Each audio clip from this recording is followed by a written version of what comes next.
His DJ drawl. I know you. Where was it?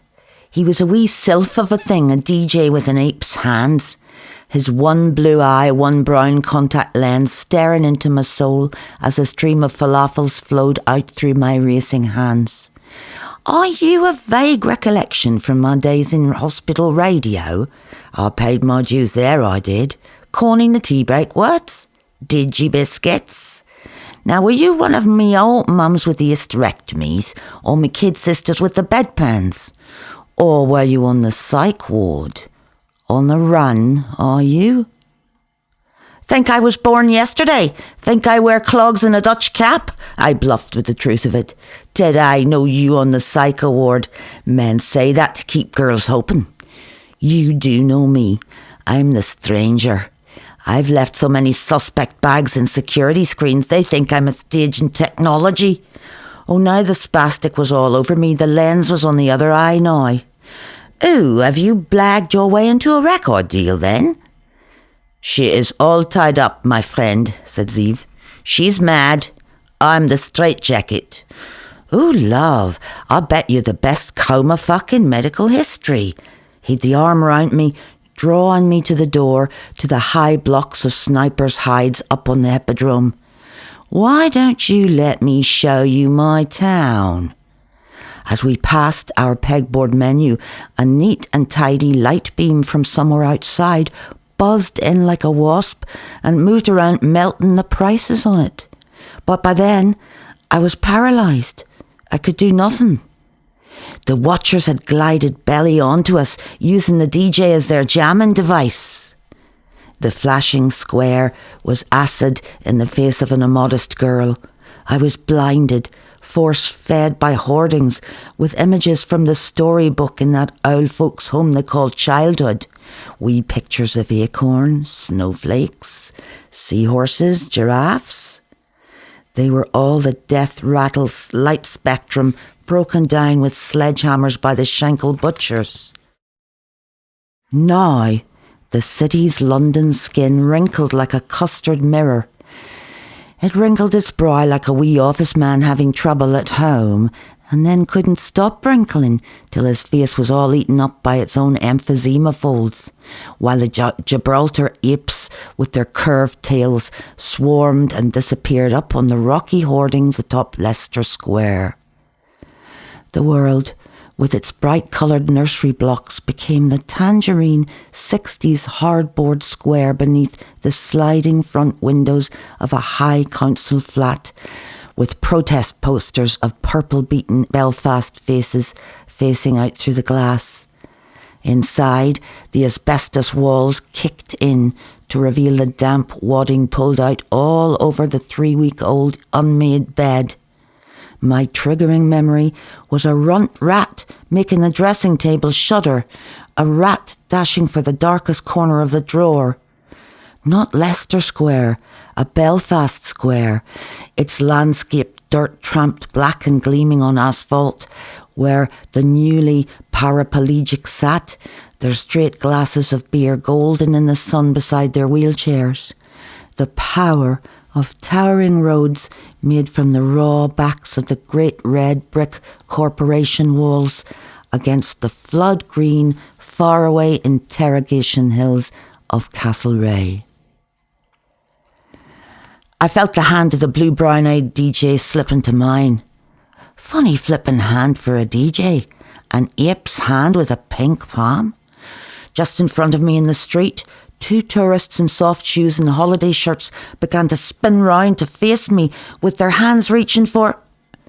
When you're on your knees and they're coming at you, first you notice just the stench of stale news. Neaston read all the headlines pouring into the caff. Carnage on the North Circular. Of course, knowing her face, my friend, is not remembering it. Zeev's fag end on his lip interrupted as he made loaves sleep into sandwiches. It's like the Praetorian Guard when you mop up their positions on a freeway. It just looks so bloody that it's almost a memory. When I looked around again for the DJ, he was away, gone. No tourists in holiday shirts spinning round with their hands reaching. Just a single brown contact lens left spinning round in an old port wine spill. "He could have taken me also," said Vive. "Imagine that. But he didn't try to do any more than he was told to do.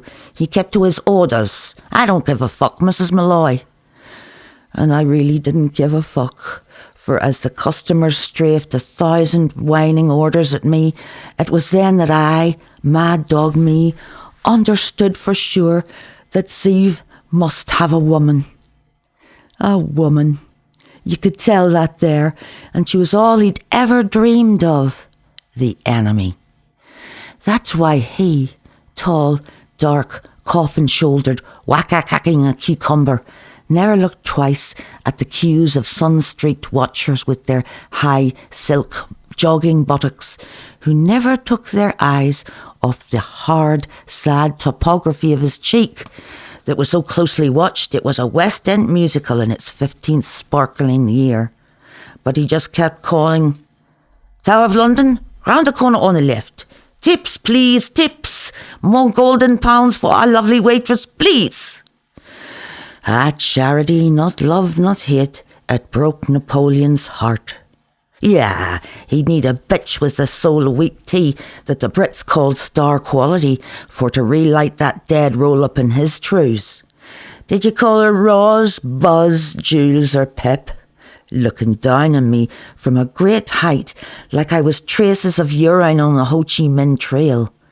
Looking down like that tri-star jet buzzing us right now 5,000 feet above, distorting and mauling the singing rebel on the hippodrome outside screen. She was an outreach hooker of the reconnaissance Ritz, scanning and vacuuming up information about me. But now this was lucky. Her software could see the Falls Road tags or your bints from Bosnia or Kurdistan. But she didn't like strangers. It was strangers she couldn't recognise. And for the moment, that was keeping me safe, till I decided to take a shot at her and show her my position. Aye, but she recognised his great big dick, didn't she? Didn't Queen Victoria love her Disraeli? You could tell she was running a non-citizens advice bureau for him, for I overheard him talking her words. Did you hear that? Did you hear that there? When he wasn't tonguing her plump golden pubes, every word she spoke come out of his mouth as he held court to the night shift, boasting how he, the bold Zeevy, had foxed his way through the chinless immigration checkpoints at Lunar House, Croydon, Surrey. First, I showed them my Tel Aviv Cashpoint card. I told them it is a piece of shit hot credit plastic. So, said the night shift together, it's all part of the story. Like next, when I borrowed a considerable deal of money to show them. Where you got that, harsh Musa? That's boring. I told them I am a wealthy boy who wishes to work in the British Library with the letters of Benjamin Disraeli. Okay, how you know him? Barked Farid. I know many people in London, my friends. Hello? Just then they'd all to turn round and stare, for Hamdi's slow, dead voice had fell into one of them sudden cafe silences. He was talking. He was on the phone to Muhammad. Hello? Are you a Scotland Yard? I am the sons of Sheikh Zubair. You learned Arabic very quick. يختي عليكي تزيك شخبارك والله شي. Hey, my sister had twin babies, Walid and Yazid. والمهم أقولك, Collett's bookstore, you remember, Tottenham Court Road? We will be signing books there tomorrow, 5 a.m. in blood. عرفتي كيف? This is a very cruel hoax. Warning! Warning! Khar عليك! Screamed Musa and Farid, hitting Hamdi with the phone.